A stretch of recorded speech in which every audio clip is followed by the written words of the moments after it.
When it comes to training in 2026, most people want to feel better, look better, be athletic, and feel comfortable moving in their bodies. Man, and look, I hate the word functional because it's a buzzword that people use to be able to sell their own programs. But look, the truth is building strength and muscle in any way in the gym is functional. It helps you move better in your regular life. I prefer the concept of being able to do it all when the time comes. And most people, when they first get started in the gym, they train muscles as opposed to movement patterns. And there's absolutely nothing wrong with training muscles. We do that too. But when you want to look better, when you want to feel better, and you're a beginner, it's going to be far more value to do compound exercises as opposed to isolation. So in this video, I'm gonna break down the 6 most essential movement patterns that everybody should be doing on a weekly basis. And if you're somebody who's looking to write their own programs, this is gonna be a great guideline, template, format for you to use to make sure that all of your boxes are checked. And it's okay if you don't feel like doing that, just go ahead, click the link in the description. It'll take you to a page where you can access my programs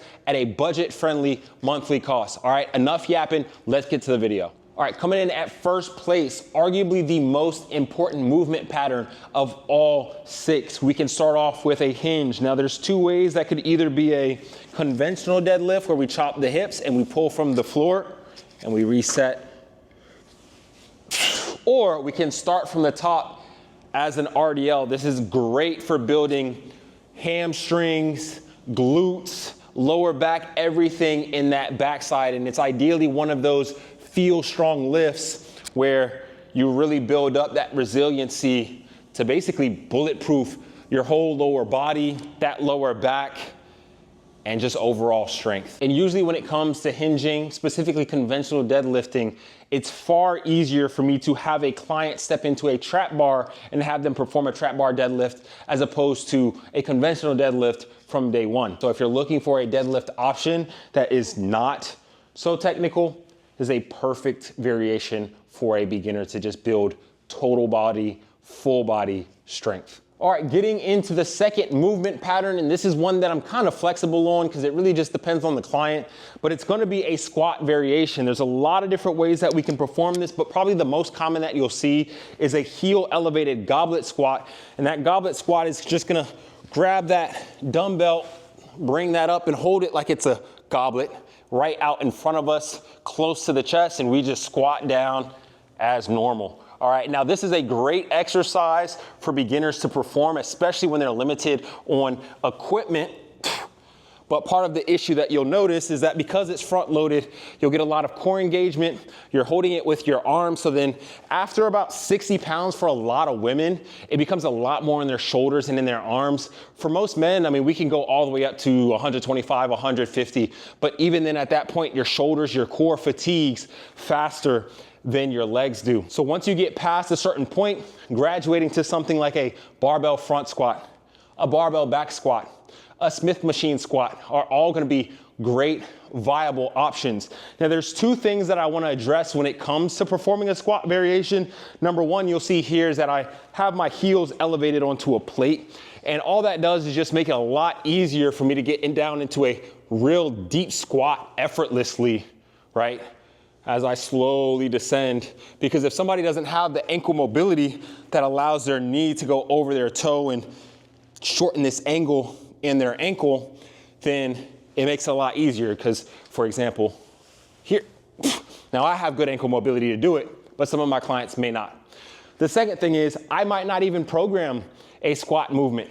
For example, I might have somebody on the leg press instead. Maybe their ankle mobility doesn't allow them to squat, or maybe there's other restrictions that just don't make them squat pretty naturally. It's gonna be a lot easier to just throw them on the leg press, and especially when we're limited on time. Moving on to number 3. Now these are all in no particular order. I would always put the hinge at the top of the list, but we're going through all lower body movements here. The third one is going to be a lunge. That can be either a walking lunge, moving forward, or that could be a stationary lunge where you just go backwards into a reverse lunge here. Or the third option is something like a Bulgarian split squat. Now, one thing that you'll notice that all of these have in common is they are all single leg exercises, and that is the whole point, to build unilateral strength. All right, it's the same thing, almost very identical to a squat, but you just need that unilateral support, stability, because life happens on one leg. Moving into upper body, number 4, we have a push movement. There are 2 ways and 2 requirements that we need a push movement. Number 1, not in any particular order, is gonna be somewhere vertical. So that can be an overhead press here.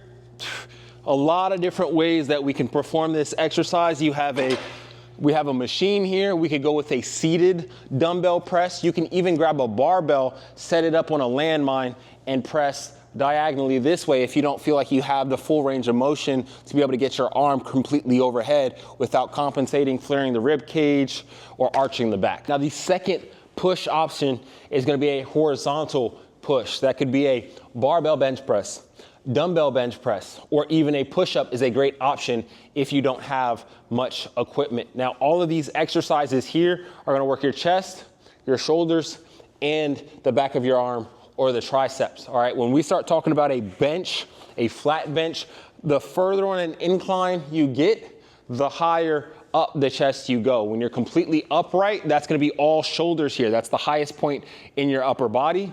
And when you're slightly leaned back at an angle on an incline, that's gonna work the upper portion of your chest. And when you're flat, that's gonna work mostly the whole chest. Right. Movement pattern number 5, to wrap up the upper body portion of our movement patterns, instead of push, we're gonna have a pull, all right, where that's working your back and your biceps. The same way we talked about with a push, you still need a horizontal and a vertical pull. Now, a horizontal pull could be something like a single arm dumbbell row, a seated cable row, a bent over row. There's a lot of different variations, all right? The second one is gonna be vertical, where that we can talk about something like a pull-up or a lat pull down, a single arm lat pull down, or even a half kneeling cable high to low row in case somebody doesn't have the overhead mobility.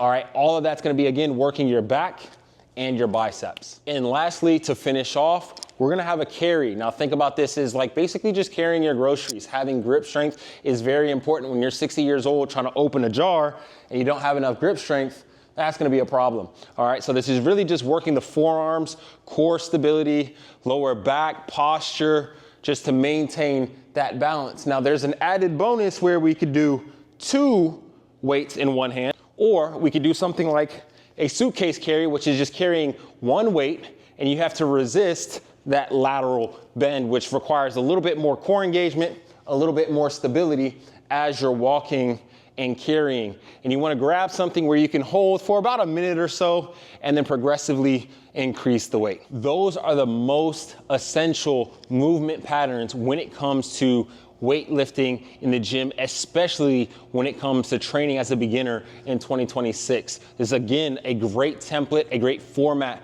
to make sure that you check all of your boxes when it comes to training on a weekly basis in the gym. All right, again, if you don't want to make your own programs, if you want to understand what a session is actually supposed to look like, go ahead, check the link in the description. It'll take you to a link where it can give you my programs, which are available at a budget-friendly monthly price, as well as tons of other resources, tutorials, exercise, guides, tips, tricks, questions, answers, whatever it is, a full content system. Go ahead, subscribe to the channel, follow me on Instagram, and stay tuned for more. All right, let's get active in 2026.